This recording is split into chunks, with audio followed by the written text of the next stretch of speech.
Antes do nosso vídeo começar, inscrevam-se, curta e compartilhe. Boa noite, irmãos. A graça e a paz de Cristo Jesus seja com todos aqui reunidos nesta noite.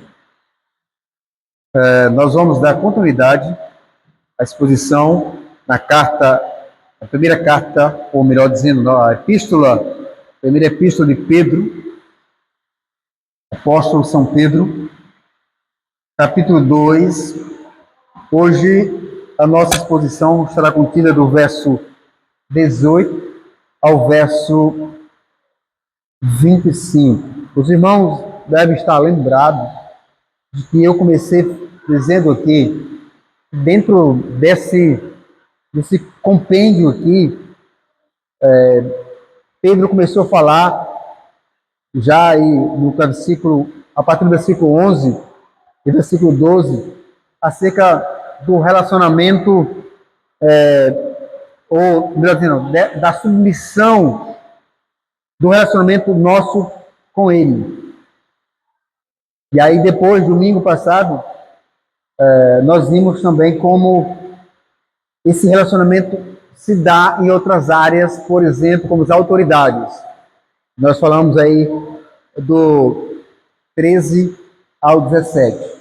Hoje, do versículo 18 ao 25, a submissão, ou seja, após Pedro falar sobre a submissão às autoridades, o apóstolo Pedro agora ele volta o seu olhar e fala sobre a submissão no âmbito da sociedade civil. É interessante como Pedro faz isso.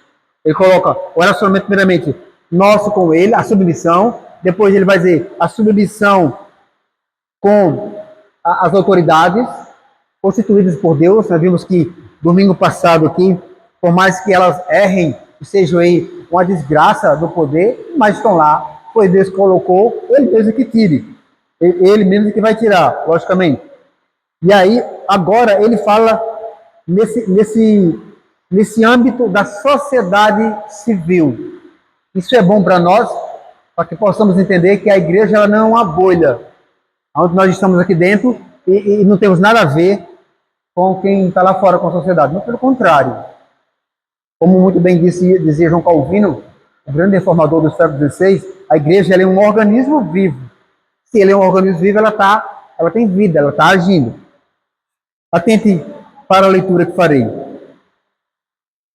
A partir do versículo 18, o texto vai nos dizer: servos, sede submissos com todo temor ao vosso Senhor, não somente se for bom e cordato, mas também ao perverso, porque isto é grato, que alguém suporte tristezas, sofrimento, injustamente, por motivo de sua consciência para com Deus, pois que glória há se pecando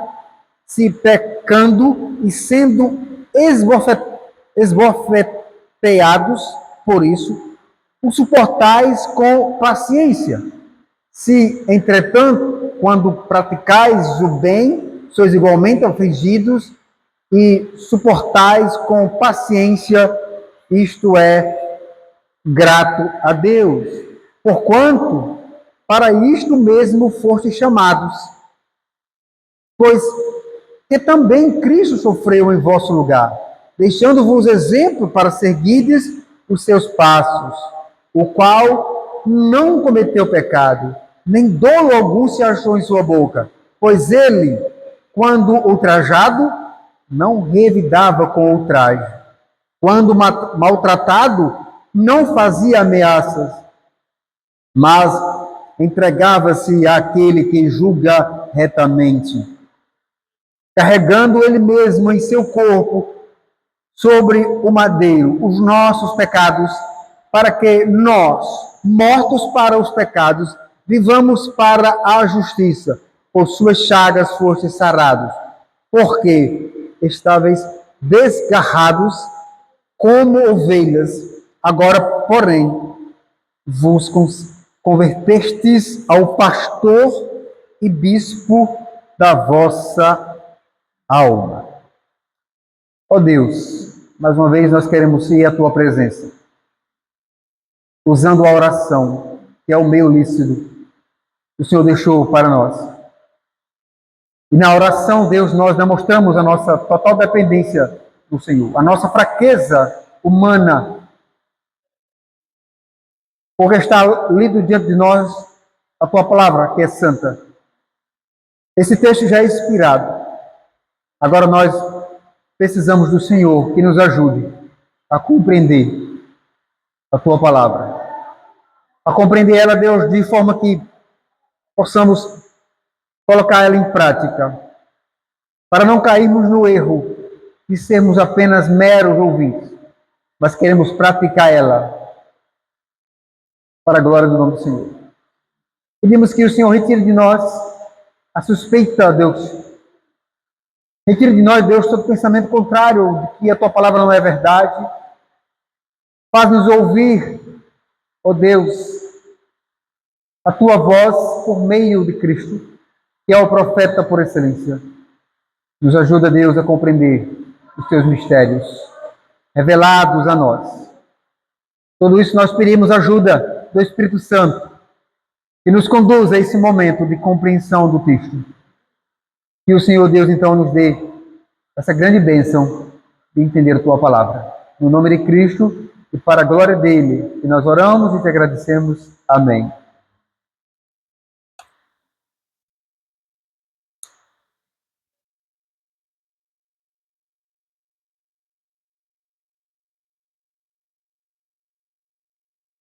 Pedro, o apóstolo, após de falar, como eu disse aqui, aos crentes em relação à comunhão, à submissão com Deus, depois de ele falar aos irmãos que eles deveriam se submeter às autoridades constituídas naquele contexto, e perceba, é o primeiro século, você tem aqui o Império Romano perseguindo os cristãos, e Pedro dizendo, sejam submissos às autoridades. E agora Pedro, ele nos apresenta algo que é interessante. Ele dá orientações sobre a relação entre servo e Senhor. Ele está tocando em um assunto que nós precisamos abordar ele, tendo em vista o contexto daquela época. E qual é o contexto daquela época? A escravidão. Quando ouvimos falar sobre ou falar de escravidão, a nossa mente ela corre muito rápido, nos remete sobre esse assunto, sobre o Brasil colônia. Ou seja, humanos que foram traficados, vendidos, comprados como objetos, vendidos como máquinas, como peças de trabalho, sendo tratados com crueldade, e que jamais poderemos compreender, porque tal flagelo já não faz mais parte de nossas vidas, pelo menos não foi como foi no passado. Porém, na antiguidade, ou seja, nesse contexto aqui, a instituição da escravatura existia e ela variava muito a depender de uma cultura para outra. Então, nos tempos bíblicos, vemos que era permitido a um israelita ter escravos. Em que termos? E a gente precisa entender isso. Porque é o próprio Deus, irmãos, que vai estipular isso. Ele que estipula as normas para que essa prática fosse realizada. Mas, veja bem, essa prática deveria ser realizada da escravatura no primeiro século, o próprio Deus estabelecendo, mas com justiça. Você marcar aí, anotar, você pode depois ler em casa, Êxodo, capítulo 21, do versículo 1 ao 11, você vai encontrar essa instituição. Então, o escravo, a ideia era essa, ele tinha um tempo de serviço. Durante o tempo de sua servidão, ele poderia obter recursos, ele podia até possuir bens. Ele poderia, então, quando terminar o seu tempo de trabalho, aquilo que nós chamamos, ou seja, que ele fosse alforriado, ele podia levar com ele, não havia nenhum problema. Então, em termos dessa escravatura bíblica permitida por Deus, era com justiça. E havia vários tipos ali. Se o seu senhor, por exemplo, fosse um homem bom, e se ele gostasse, ele poderia ficar trabalhando, mas agora remunerado. Ou seja, ele era escravo servindo como liberto. O liberto, ele declararia na presença dos juízes que o seu senhor era um homem bom e que por isso ele queria continuar a servir a ele por todos os dias da sua vida. E aí, interessante, naquele contexto, a sua orelha era furada com uma sovela no batente da porta da cidade. E ali é onde acontecia todos os negócios, né? Eram feitos, eram dedicados ali todas as questões, onde os juízes estavam julgando ali aquelas causas. Daquele momento em diante, um homem liberto, voluntariamente, ele passaria a ser escravo por toda a sua vida daquele senhor, quando ele passasse por esse processo. Todas as instituições de Israel, a saber, casamento, família, escravidão, autoridades e outras mais, elas deveriam, irmãos, se espelhar na aliança que Deus fez para com o seu povo. Então, isso não era estranho ao povo. Por mais que a pessoa por mais que soa estranho aos nossos ouvidos esse modelo de escravidão, ou seja, ele refletia no relacionamento do Senhor Deus com o seu povo, de que este servo, de que este escravo. É interessante olhar por esse lado. Então, a ideia é essa, um membro da aliança que fosse senhor sobre escravos, ele deveria refletir no tratamento com o seu servo bondade e justiça de Deus. A mesma forma como Deus tratava ele deveria agora tratar esse escravo com justiça, com bondade. O contexto nos dias em que o apóstolo Pedro escreve sua carta, irmãos, era um pouco diferente. Aqui, ele dirigia-se a irmãos, membros da igreja de Cristo. Eram pessoas já convertidas, versículo 25, os quais eram escravos. E alguns desses irmãos, que eram escravos, pensavam que sua liberdade espiritual em Cristo lhe dava a possibilidade de agirem como bem entendesse para com seus senhores. Com isso, estavam aqui, então, trazendo problemas para si mesmo. Estavam trazendo problemas para os seus senhores, principalmente por causa do Evangelho. A nossa liberdade em Cristo, ela não nos isenta das nossas responsabilidades. Então, os ensinamentos aqui, apesar de apontarem para um contexto bem diferente do nosso, são perfeitamente aplicáveis, meus irmãos, à relação, por exemplo, empregado e patrão. São muito bem empregados na relação de prestadores de serviço, também de outros mais servidores, né? Servidores públicos, por exemplo. Então, com isso em mente, com essa introdução em mente, nós vamos então observar, ver sobre essa submissão requerida do Senhor por parte dos crentes. Vejam que Pedro está escrevendo para crentes que são escravos e estão criando dificuldade na relação com seus senhores. E como eu disse, quais as implicações disso para nós? Haja vista que hoje há uma relação patrão-empregado, né? Servidores, prestadores de serviços, e também com os servidores públicos. Há uma relação de empregado e empregador.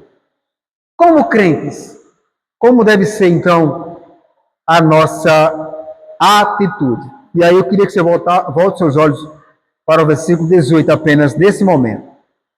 Servos. Essa palavra servos, na língua grega, é a mesma palavra para escravo. Doulos. Certo? Então Pedro está dizendo, escravos, sede submissos com todo o temor do vosso Senhor, não somente se for bom e concordado, mas também ao perverso. No texto grego, aqui, há duas palavras que são traduzidas para a nossa língua como servo e escravo.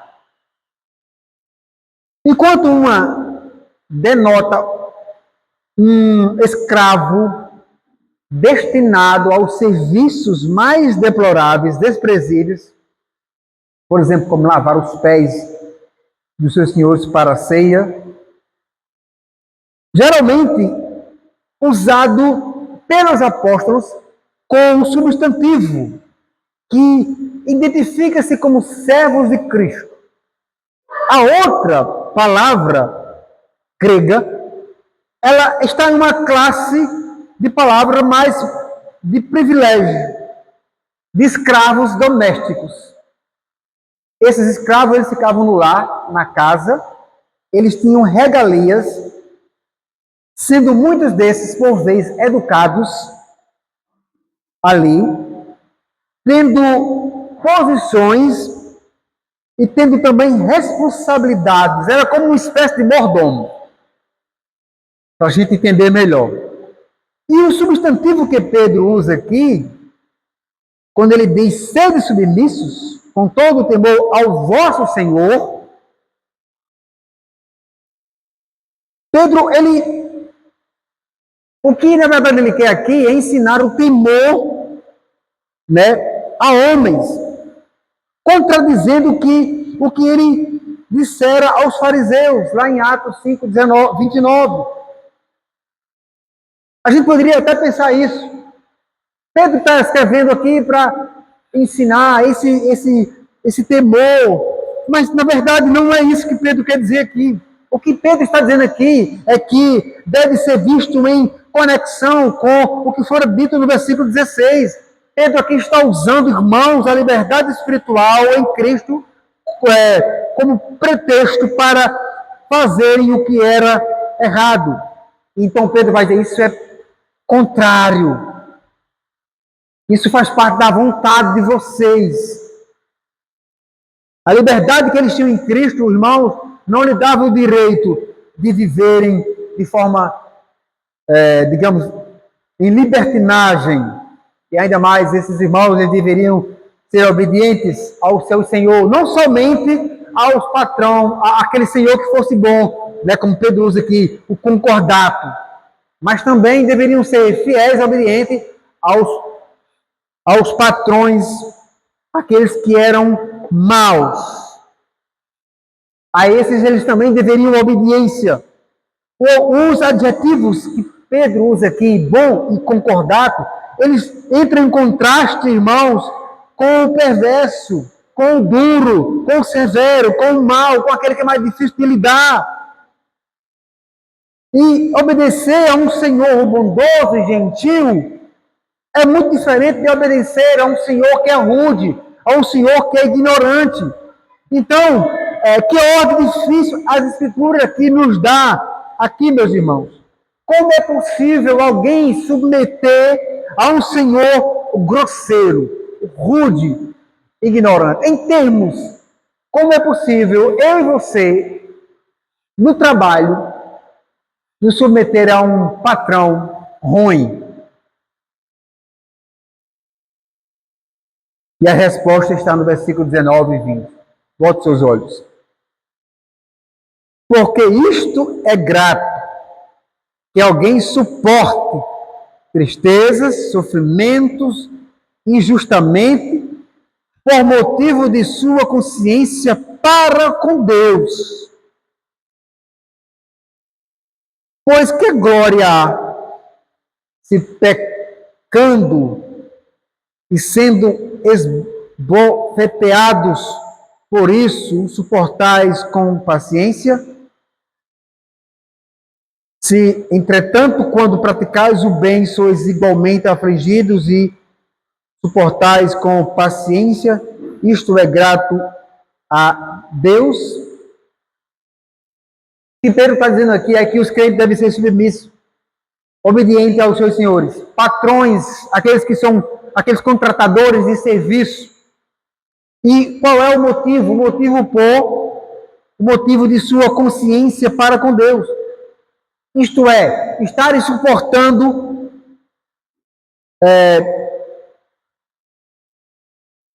de forma exemplar, mostrando aqui um bom serviço. É como se essa relação ela fosse um serviço para Deus, tratar o seu patrão dessa forma. É claro, irmãos, que o servo de Deus não deverá obedecer ordens que afrontam o Evangelho. Não deverá obedecer ordens que confrontem ou desonrem a Deus, pois dessa forma não teriam boa consciência diante de Deus. Então, mesmo que viesse a sofrer injustamente nas mãos dos seus senhores perversos e injustos, esses irmãos, não deveriam se esquecer que tal comportamento ele é grato a Deus. Ou seja, Deus se agradaria deles. Por quê? Porque estariam dando um bom testemunho. Porque Deus estaria se agradando do testemunho deles. Por isso, se eles estivessem sofrendo alguma punição, se seus senhores estivessem aqui perseguindo eles, por eles serem desobedientes, não haveria honra alguma desse aspecto. Qualquer um, irmãos, é capaz de suportar castigos merecidos quando faz coisa errada. É isso que Pedro ele está dizendo aqui no texto. Mas somente os verdadeiros filhos de Deus são capazes de suportar o sofrimento e injustiça tendo feito o que é certo. Talvez você já tenha passado por isso, ou não. Mas se não for o Evangelho em nós iríamos agir como um ímpio. Claro, irmãos, que a tendência humana é revidar, é exigir o que ele é de direito. Não é verdade? Aqui não se trata de um servo ou um empregado ser maltratado, os seus direitos trabalhistas serem usurpados e ele nada fazer. Não se trata disso. Se trata do momento em que você está trabalhando, fazendo tudo certinho, mas mesmo assim há uma perseguição. Então, a reação natural dos não cristãos devemos confrontar, pagar com a mesma moeda. Mas os cristãos não, eles devem ir além. Eles devem ter uma atitude como se estivessem para com o seu Senhor. Qualquer um é capaz de revidar, mas só cristãos cheios do Espírito Santo podem sujeitar-se e deixar que Deus trave essa batalha. Por quê? Porque ela não passa despercebido aos olhos de Deus. É vã o nosso pensamento de querer fazer justiça com as próprias mãos. Quando na verdade a gente deve então entregar ao Senhor. Deve orar, mas deve ter esse exemplar testemunho aqui.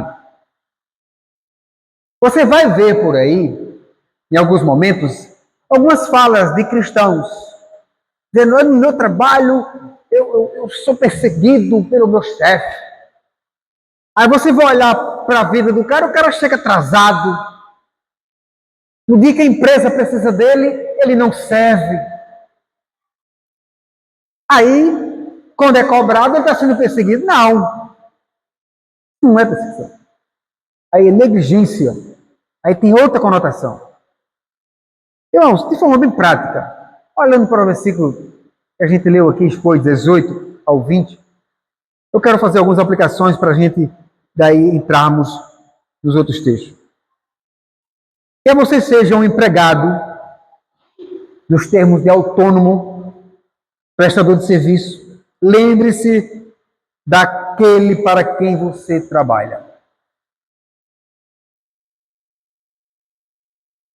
Faça as coisas com uma motivação, com uma consciência para com Deus.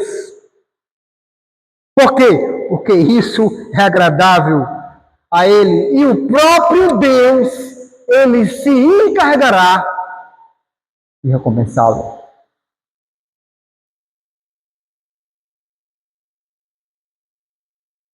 Aqui precisamos tocar em uma questão dos nossos dias. Direito à greve. Pode um crente participar de greve para obter um melhor salário ou melhor condições de trabalho? Pelas leis do nosso país, o trabalhador tem direito à greve e não há nada ilegal nisso. Mas a pergunta é: só isso basta? Qual é a vontade de Deus para aqueles que estão sofrendo injustamente sob a autoridade de seus patrões? Como acabamos de ver aqui, irmãos, a greve, ainda que seja um direito concedido aos trabalhadores, não é algo que agrada a Deus. O que agrada a Deus é que seus filhos continuem executando suas responsabilidades apesar das injustiças. E que enquanto assim agem, confiem em seu Deus, para que o seu Deus faça-lhe justiça. Suponhamos que um crente seja demitido de seu emprego e no processo de demissão tenha havido alguma injustiça para com ele. O que ele deve fazer? Ele deve buscar os meios da justiça trabalhista. Não é verdade?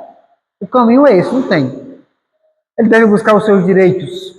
Porém, se o patrão for um cristão, deve-se cumprir o que Mateus 18 diz. Primeiramente, você vai até ele e o confronta. Se o cara diz que é crente, você vai dizer: meu irmão, eu quero ler aqui Mateus 15, 18 para o irmão. Mateus 18, 15. Primeiramente, faça isso. Exponha a situação. Se o teu irmão não ouvir, então você deverá levar 2 ou mais testemunhas e para demonstrá-lo. Se isso ainda não resolver, então essas testemunhas deverão denunciar o faltoso formalmente ao conselho da igreja e este resolverá a questão. Isso é que deveria ser feito. Agora, a pergunta é: quantos crentes têm coragem de fazer isso com outro crente? De confrontar ele: para você está errado, meu irmão, eu estou certo, meus direitos. Arrependa-se. Para chegar até ao conselho, muito difícil as pessoas fazem isso. Porque sempre procuram os caminhos mais fáceis. E, de acordo com Mateus 15, de acordo, por exemplo, com a nossa igreja, se o faltoso ele não der demonstrações claras de arrependimento, haverá uma correção por parte do conselho que chegará, por exemplo, até a ser excluído da igreja caso ele não se arrependa. Então, irmãos, tratando como gentio publicano, deve ser o tratamento, então, que deve se dar a esse tipo de pessoa.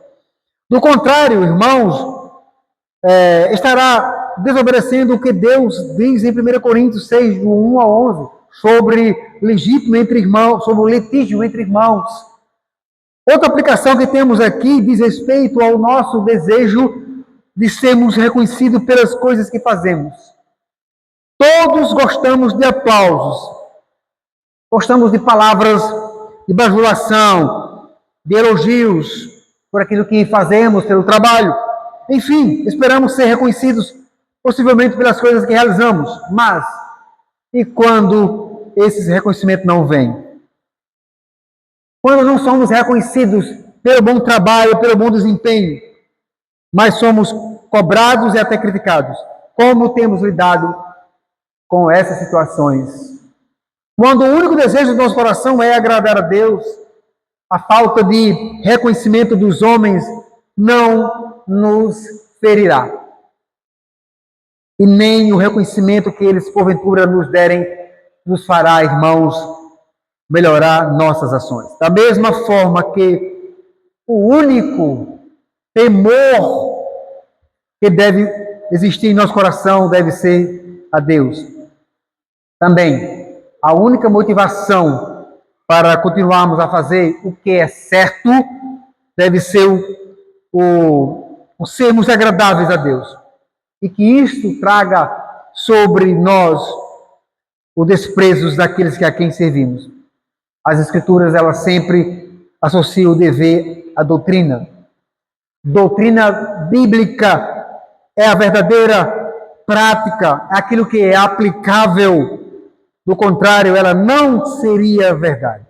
Então, quando os crentes estiverem sofrendo justamente sobre a perseguição ou sobre a perversidade de seus senhores, eles deveriam ter em vista a bendita pessoa do Senhor Jesus Cristo. E aí, voltando os seus olhos para o versículo 21, você vai compreender. Porquanto para isso mesmo fostes chamados, pois que também Cristo sofreu em vosso lugar, deixando-vos exemplo para seguirdes os seus passos. Irmãos, aqui Pedro, ele coloca aqui todos os crentes, em todas as épocas, dizendo que nós somos chamados para fazer o bem. Isto é, continuar a fazer o que é correto, até mesmo para as pessoas que são desconhecidas. Então, ao serem chamados das trevas para a sua maravilhosa luz, Deus também chama os seus filhos para o exército dessa paciência perante o sofrimento não merecido. Ser cristão, ser crente, não é apenas professar uma religião. Implica principalmente em servir, viver e agir como Cristo.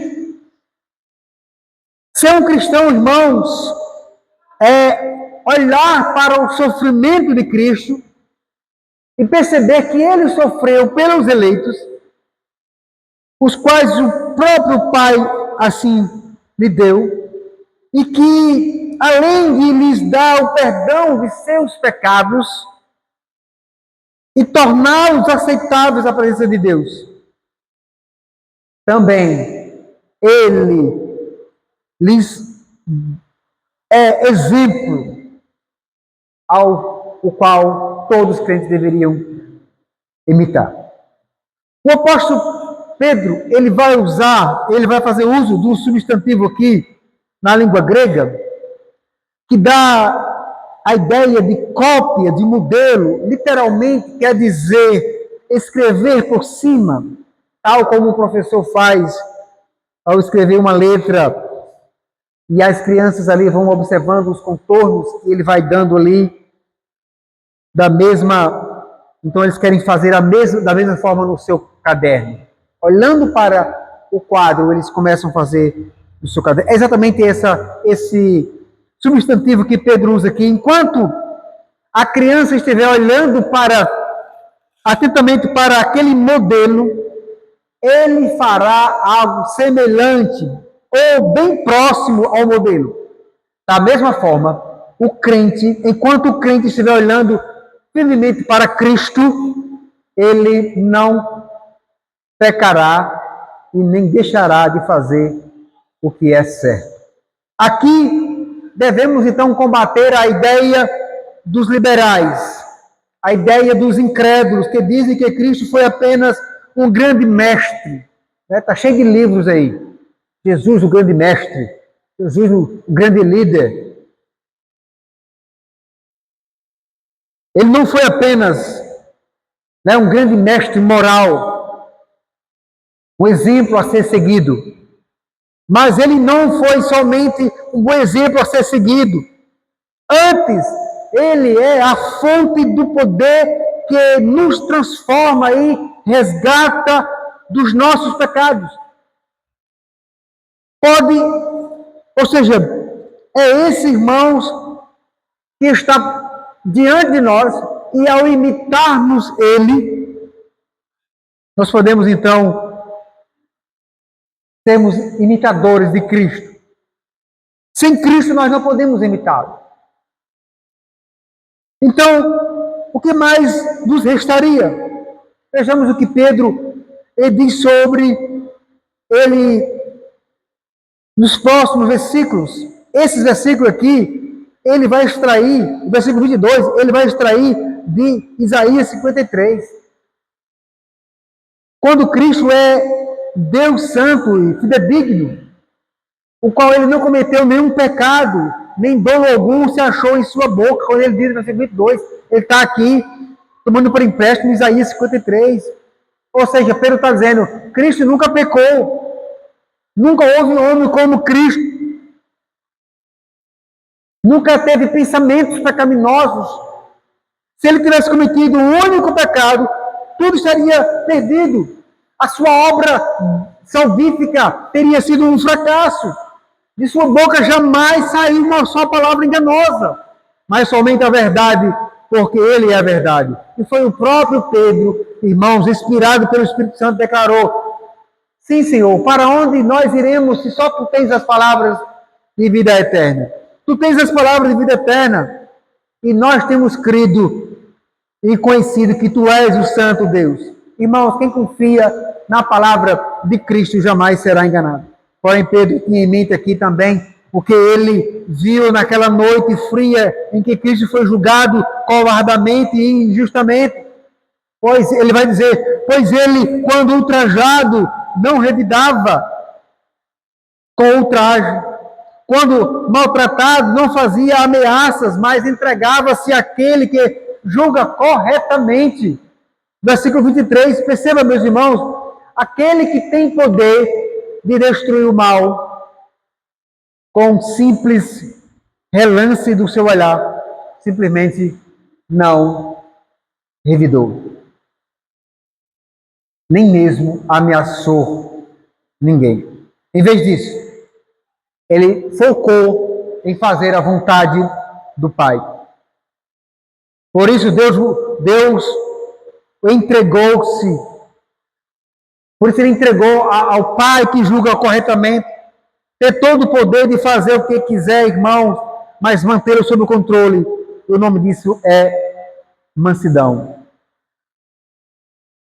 Ter todo o poder de fazer o que quiser, mas manteve sob controle. Sabe por quê? Porque ele mesmo ensinou isso.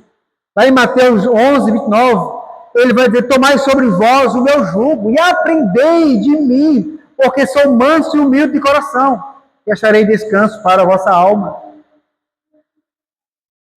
Muitos de nós, irmãos, carregam o desejo de vingança sobre cargas que são impostas sobre nós. Muitos de nós carregamos esse senso de justiça por causa das maldades que sofremos em um ambiente de trabalho ou quer que seja de outra ordem. Mas enquanto um coração não toma sobre si o jugo de Cristo, aprendendo a ser manso, aprendendo a ser humilde de coração com Ele e como Ele, não encontrará descanso. Por quê? Porque o desejo de vingança é um fardo e ele acaba esmagando a alma. Muitas pessoas sofrem amargamente, né, de depressões, de loucuras, de tantas outras enfermidades, porque carregam em si uma amargura, um desejo de ira, de vingar, não perdoa.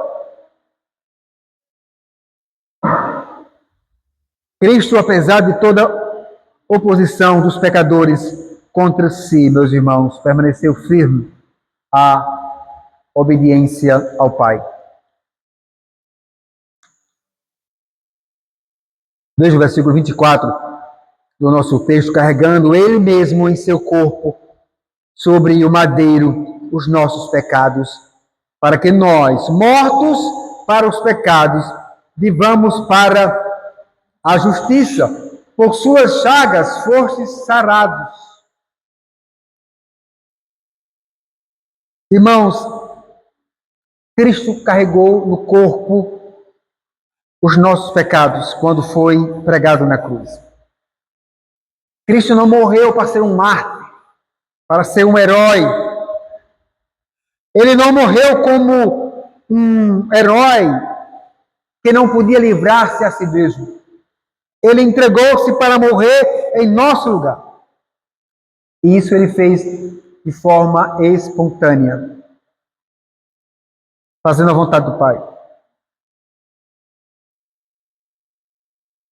Mas, querido, ele morreu para nos salvar. Para que nós, mortos, dos nossos pecados, agora vivamos para a justiça. Ou seja, ele não morreu somente para nos livrar da condenação que recaía sobre nós, mas também para que o nosso viver refletisse essa justiça dele. E o que é isto? Isto é imitação, é imitar Cristo. Em Israel, os criminosos não eram executados por crucificação. A pena de morte, um dos modelos que Israel usava era o apedrejamento. Mas se o condenado havia sido um criminoso particularmente perverso, depois da execução, o seu corpo era pendurado numa árvore até o pôr do sol. E ali ficava exposto como sinal de vergonha. Jesus morreu em um madeiro. Ele morreu em uma cruz. E ele carregou sobre si a maldição da lei, como diz Paulo em Gálatas capítulo 3, versículo 13. Novamente, Pedro, ele extrai o versículo 25, ainda de Isaías 53, ele cita praticamente o versículo 6 de Isaías.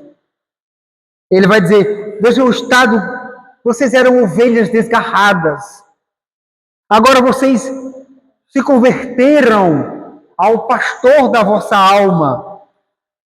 Cristo é o pastor de sua vida, ou ele deu a vida por suas ovelhas. Pecadores perdidos são como ovelhas desgarradas e só são salvas quando encontradas por Cristo e reunidas ali em seu aprisco, na igreja de Cristo. Então ele é bispo. Por quê? Porque ele é supervisor, ele está vendo, e aqui não é a ideia daquela seita, né? Sabatista que diz que Cristo veio e agora está investigando. Não, ele não está investigando, ele não está vigiando nesses termos, ele está vendo como bispo, como aquele que cuida, aquele que é o guardião, aquele que está protegendo nesses termos. Ele não só nos reuniu em seu aprisco, mas ele também, irmãos, nos preserva ali. Ele nos preserva em segurança. E ainda mais, ele está nos conduzindo um a um, como ovelhas, para a glória eterna. E aqui eu faço então a última aplicação do verso 21 ao verso 25. Irmãos, eu diria que quando servir nos parecer algo insuportável, deveremos olhar para Cristo e buscar nele não só poder para vivermos como ele viveu, mas também a sua mansidão para suportarmos os momentos de aflição, os momentos de dificuldade. Porque se fizermos isso, buscar em Cristo, imitar Ele, nós não vamos usurpar o que é de Deus. De quem é a prerrogativa de vingança? A prerrogativa de vingança pertence a Deus. Então não usurpe, não queira pegar aquilo que não lhe pertence, mas pertence a Deus. Queira então ser manso e humilde, imitar a Cristo. Mas como Cristo que mesmo tendo todo o poder de destruir os seus algozes, ele não fez, porque sendo o Cordeiro de Deus, ele sofreu como uma ovelha muda diante de seus tosqueadores. Então, eu diria, irmãos, para que você pudesse lembrar que no serviço aos homens, é no serviço aos homens que devemos revelar que somos realmente servos de Deus. É muito fácil sermos pacientes, temos um senso de mansidão em um ambiente na igreja. Mas o difícil é quando estivermos lá na sociedade, no trabalho, é sermos igual a Cristo. Lembre-se que é lá, no serviço aos homens, que devemos revelar que somos realmente servos de Deus. Pois é para Ele que fazemos tudo o que fazemos. Isso é a palavra da salvação. Deus nos abençoe e que Ele aplique em nós, irmãos, a sua boa palavra